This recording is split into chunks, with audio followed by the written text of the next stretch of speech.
Grabe bakbakan ng dalawang kupunan. Grabe yung pisikal na laro ng TNT. Clutch 3 para sa Ginebra. Game 7, bakbakang Barangay Ginebra versus TNT. So, first quarter nga mga chong, bagsak agad si Scotty. Sinapok ba naman ni Kelly Williams? Black eye ang inabot ni Scotty. 62 run naman para sa TNT sa pangunguna netong si Jordan Heading. Sunod-sunod yung turnovers ng Barangay Ginebra at itong si Heading yung tatakbo niyan sa kabilang dulo. Scotty may black eye pero magbabaon ng corner 3-point shot. Talagang nananakit ang TNT. Brandon Ganuelas Roser, si Nick Muraan, si RJ Abarrientos sa play na yan. After nyan, another 6 straight points para sa TNT. Pull-up jumper ni Makolo at 4-point shot netong si Jordan Heading. Sa kabilang dulo nakawala si Scotty, libreng-libre sa ilalim. Ta-timeout muna dito ang TNT. Tatlo ang hinahabol ng Barangay Ginebra. Hindi pumapasok yung outside shots ni RJ, kaya naman ilalapit niya yan. Gagamit pa siya ng board. Ganda pa ng pick and roll play niya dito kay Troy Rosario. After ng drive niya to the basket, Troy Rosario na naman, this time sa 3-point area. Chris Makolo ang tutuldok sa 9-0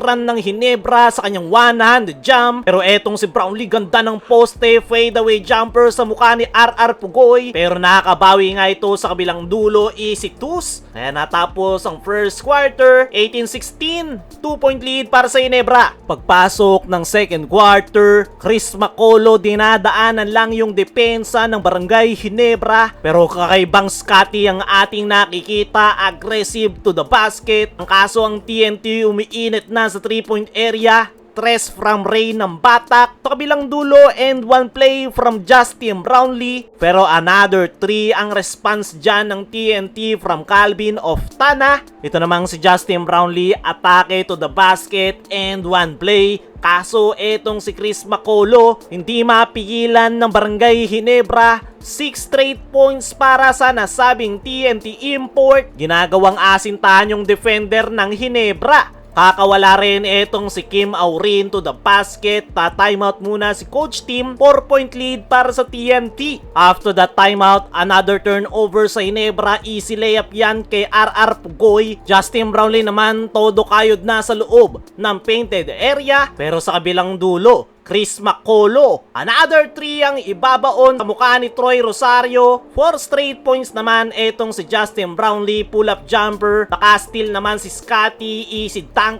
para kay Brownlee. Pero sasagutin yan sa kabila ng TNT. Aggressive layup ni Kim Aurin. RR Pugoy naman, pinapagpag lang si Troy Rosario. Pero after nyan, babawi si Troy sa kanyang jumper. Ta-timeout ang TNT. 6 ang hinahabol ng Ginebra. Kiskisa naman etong si Japet at si Mac. After nyan, eto na naman si RR Pugoy. This time si Japet ang kanyang defender. Babawi si Japet sa kabilang dulo sa kanyang floater shot. At natapos ang first half, 40-47. 7-point lead para sa TNT. Leading scorer si Simak with 17. Brownlee naman with 14 para sa Ginebra. Pagpasok ng third quarter, 2 free throws agad ang ipapasok netong si Jordan Heading. After nyan, nakita ni Brownlee na hindi na naman nakakapuntos ang kanyang kupunan. Kaya naman, kayod kalabaw na naman si Justin Noypi. Papatayin ni Jordan Heading yung apoy na yan gamit yung kanyang 3-point shot. Pero etong si RJ and 1 play, hindi lang pumapasok yung kanyang free throw. RJ pa rin, another and 1. Hindi pa rin pumasok yung kanyang free throw shot. 2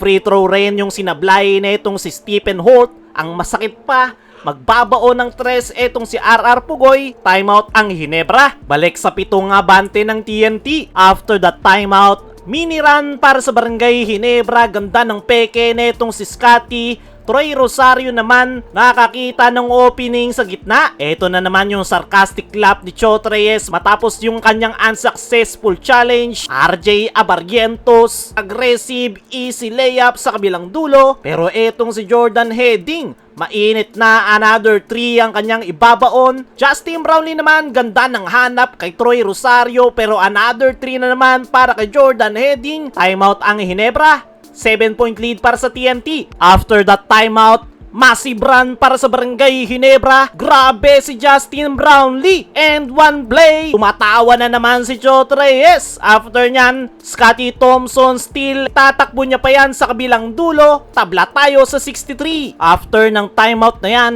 eto na naman ang Barangay Ginebra 3-point shot from Scotty. Grabe naman yung reverse layup na yan ni Brownlee. Timeout ang TNT. 5-point lead para sa Barangay Ginebra. Dying seconds, ganda ng depensa ng Ginebra at natapos ang third quarter 68-63.